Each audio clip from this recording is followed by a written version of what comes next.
नमस्कार, आप देख रहे हैं सत्य हिंदी। मैं निकिता आपके साथ। एक नजर डालते हैं अब तक की सुर्खियों पर। ए.आर. रहमान ने आलोचना के बाद तोड़ी चुप्पी। बोले, वह हमेशा संगीत के जरिए देश की सेवा करते आए हैं। ऑस्कर विजेता संगीतकार ए.आर. रहमान ने हालिया विवाद के बाद पहली बार अपनी चुप्पी तोड़ी है। एक वीडियो संदेश में उन्होंने कहा कि उनके बयानों से किसी को ठेस पहुंचाना उनका मकसद नहीं था और वह हमेशा संगीत के जरिए देश की सेवा करते आए हैं। रहमान ने भारत को अपना गुरु और घर बताते हुए कहा कि उनका काम संस्कृति का सम्मान और लोगों को जोड़ना है। उन्होंने रामायण के लिए संगीत देने को सम्मान बताया और युवाओं के साथ किए गए अपने कई प्रोजेक्ट्स का भी जिक्र किया।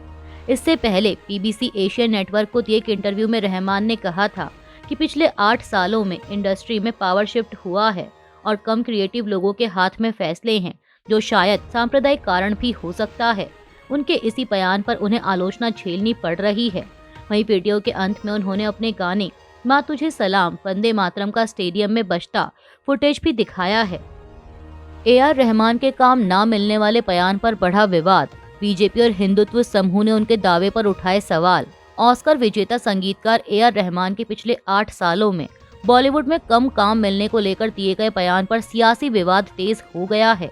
एक इंटरव्यू में रहमान ने कहा कि हिंदी फिल्म इंडस्ट्री में सत्ता में बदलाव हुआ है और फैसले अब ऐसे लोगों के हाथ में हैं जो क्रिएटिव नहीं हैं और यह शायद कोई सांप्रदायिक बात भी हो सकती है। इस पर केंद्रीय मंत्री जी किशन रेड्डी ने उनके दावे को बिल्कुल झूठा और दुर्भाग्यपूर्ण बताया और कहा कि देश ने रहमान को हमेशा नंबर 1 संगीतकार के रूप में सम्मान दिया है। वहीं वीएचपी के प्रवक्ता विनोद बंसल ने भी रहमान पर तीखा हमला बोला और कहा कि उन्हें पूरे देश ने प्यार दिया है और सिस्टम को दोष देना गलत है।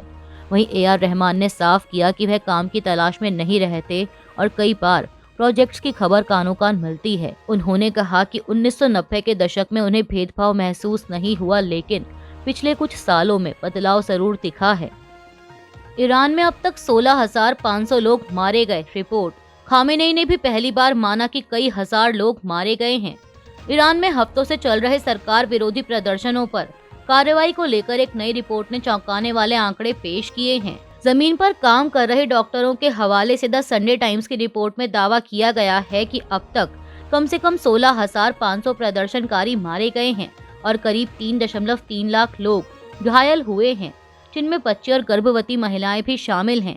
कहा गया है कि अधिकतर पीड़ित 30 साल से कम उम्र के हैं और कई लोगों को सिर, गर्दन और छाती में गोलियां लगी हैं।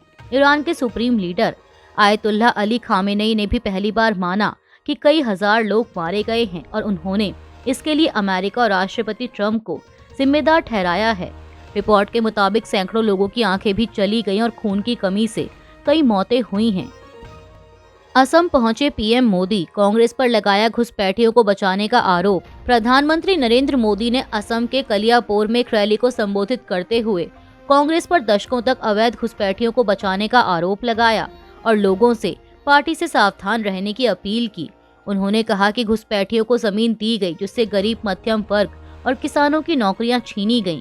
पीएम मोदी ने कहा कि घुसपैठ से असम की जनसंख्या संरचना बदल रही है, अपराध बढ़ रहा है और संस्कृति व आदिवासी जमीनों पर खतरा पैदा हो गया है।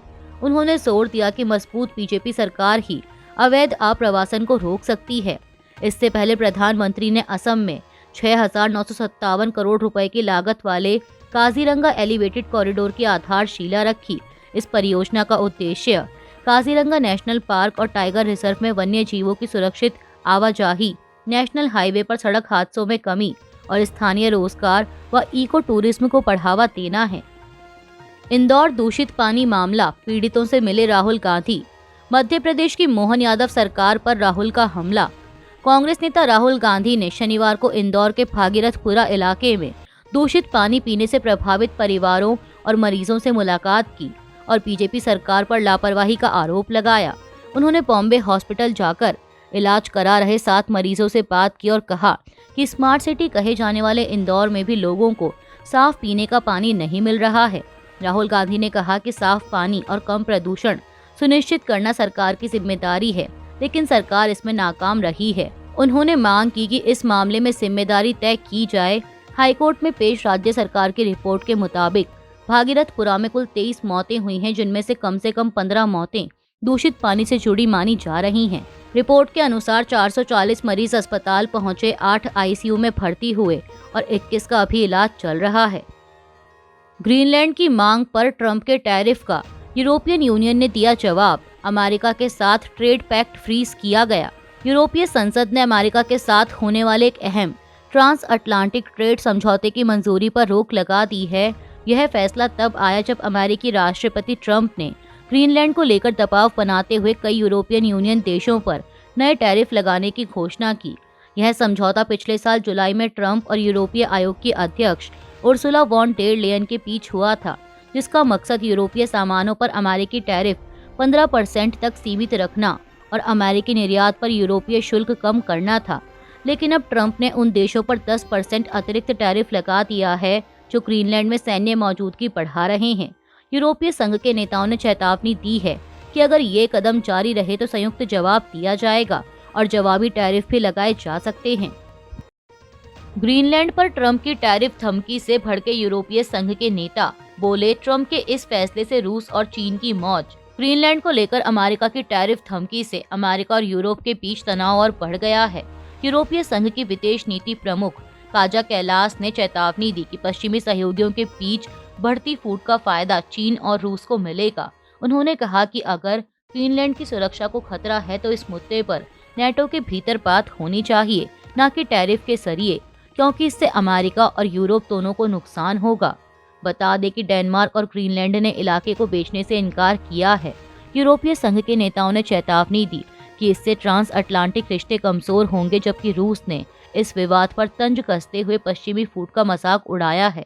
मॉस्को ने बढ़ते विवाद पर तुरंत प्रतिक्रिया दी। रूसी राष्ट्रपति के दूत और रूसी डायरेक्ट इन्वेस्टमेंट फंड के प्रमुख किरिल दिमित्रीव ने यूरोप को निशाना बनाते हुए एक तीखा संदेश जारी किया।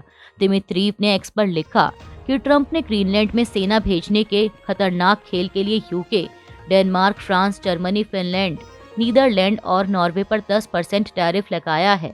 अपने डैडी को गुस्सा मत दिलाओ। उन्होंने दावा किया कि टैरिफ ग्रीनलैंड भेजे गए प्रति सैनिक पर लगभग 1% था। इस टिप्पणी को व्यापक रूप से यूरोपीय सुरक्षा की स्थिति का मजाक उड़ाने और पश्चिमी गठबंधन के भीतर फूट का फायदा उठाने की कोशिश के रूप में देखा जा रहा है। ट्रंप की 8 यूरोपीय देशों को खुली चेतावनी, ग्रीनलैंड तो या टैरिफ झेलो। ट्रंप की टैरिफ धमकी पर फ्रांस और ब्रिटेन ने दी कड़ी प्रतिक्रिया। यह मुद्दा अमेरिका से सीधे उठाया जाएगा। ब्रिटेन रॉयटर्स के मुताबिक अमेरिका के राष्ट्रपति डोनाल्ड ट्रंप ने चेतावनी दी है कि जब तक अमेरिका को ग्रीनलैंड खरीदने की अनुमति नहीं मिलती, वह कई यूरोपीय देशों पर भारी टैरिफ लगाएंगे। ट्रंप ने ट्रुथ सोशल पर लिखा कि 1 फरवरी 2026 से Denmark, Norway, Sweden, Finland, France, Germany, Britain और नीदरलैंड से आने वाले सभी सामानों पर 10% टैरिफ लगेगा, जो 1 जून 2026 से बढ़कर 25% हो जाएगा और ग्रीनलैंड की डील होने तक जारी रहेगा। उन्होंने दावा किया कि रूस और चीन ग्रीनलैंड चाहते हैं और डेनमार्क उसकी सुरक्षा नहीं कर सकता। ट्रंप ने कहा कि यह कदम वैश्विक सुरक्षा के लिए जरूरी है। गौरतलब है कि ट्रंप पहले भी व्यापारिक दबाव बनाने के लिए टैरिफ को हथियार की तरह इस्तेमाल करते रहे हैं। ग्रीनलैंड को खरीदने के मुद्दे पर अमेरिकी राष्ट्रपति ट्रंप की टैरिफ धमकियों पर यूरोप में कड़ी प्रतिक्रिया आई है। फ्रांस के राष्ट्रपति इमैनुअल मैक्रोन ने इस धमकी को अस्वीकार्य बताया और कहा कि टैरिफ की भाषा का इस मामले में कोई स्थान नहीं है। उन्होंने कहा कि यूरोपीय देश एकजुट होकर और समन्वय के साथ जवाब देंगे और अपनी संप्रभुता की रक्षा करेंगे। मैक्रोन ने यह भी दोहराया कि फ्रांस ग्रीनलैंड में डेनमार्क के साथ होने वाले सैन्य अभ्यास में शामिल रहेगा, क्योंकि आर्कटिक की सुरक्षा दांव पर है। वहीं ब्रिटिश के प्रधानमंत्री कीर स्टारमर ने ट्रंप के कदम को पूरी तरह गलत बताते हुए कहा कि नेटो सहयोगियों पर टैरिफ लगाना सही नहीं है और यह मुद्दा अमेरिका से सीधे उठाया जाएगा। उन्होंने कहा कि ग्रीनलैंड का भविष्य डेनमार्क और ग्रीनलैंड को ही तय करना चाहिए। वाराणसी मणिकर्णिका घाट पर भ्रामक एआई पोस्ट से बवाल, मामले में पुलिस ने दर्ज की 8 एफआईआर। उत्तर प्रदेश के वाराणसी में मणिकर्णिका घाट के पुनर्विकास कार्य को लेकर सोशल मीडिया पर एआई जनरेटेड तस्वीरें और भ्रामक जानकारी फैलाने के मामले में पुलिस ने 8 अलग अलग केस दर्ज किए हैं। डिप्टी कमिश्नर ऑफ पुलिस गौरव बंसल ने बताया कि ये मामले 8 लोगों और कुछ एक्स हैंडल के खिलाफ भारतीय न्याय संहिता की धाराओं में दर्ज किए गए हैं। पुलिस के मुताबिक घाट पर चल रहे असली काम के विपरीत मनगढ़ंत तस्वीरें और गलत दावे पोस्ट किए गए, जिनमें हिंदू देवी देवताओं से जुड़ी तस्वीरों का इस्तेमाल कर धार्मिक भावनाएं भड़काने और सामाजिक सद्भाव बिगाड़ने की कोशिश की गई। यह शिकायत तमिलनाडु के रहने वाले मनु ने दर्ज कराई, जिनकी कंपनी 15 नवंबर से घाट से जुड़ी सुविधाओं के विकास का काम कर रही है। पुलिस ने बताया कि 16 जनवरी की रात एक एक्स यूजर ने ऐसे पोस्ट किए जिन पर बड़ी संख्या में आपत्तिजनक कमेंट और रिपोस्ट आए, जिससे तनाव बढ़ा। पुलिस ने चेतावनी दी है कि अफवाह और गलत जानकारी फैलाने वालों के खिलाफ सख्त कार्रवाई जारी रहेगी। मुख्यमंत्री ममता बनर्जी की सीजेआई सूर्यकांत से अपील, कृपया देश के संविधान, लोकतंत्र और न्यायपालिका की रक्षा करें। पश्चिम बंगाल की मुख्यमंत्री ममता बनर्जी ने शनिवार को सीजेआई सूर्यकांत से देश के संविधान, लोकतंत्र और न्यायपालिका की रक्षा करने की अपील की।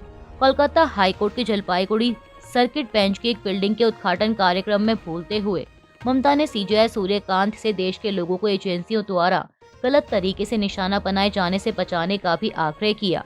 उन्होंने बिना विस्तार से बताए कहा कि कृपया देश के संविधान, लोकतंत्र, न्यायपालिका, इतिहास और भूगोल को आपदा से बचाएं। आप हमारे संविधान के संरक्षक हैं, हम आपकी कानूनी देखरेख में हैं। कृपया लोगों की रक्षा करें। बता दें कि इस प्रोग्राम में सीजेआई सूर्यकांत भी मौजूद थे।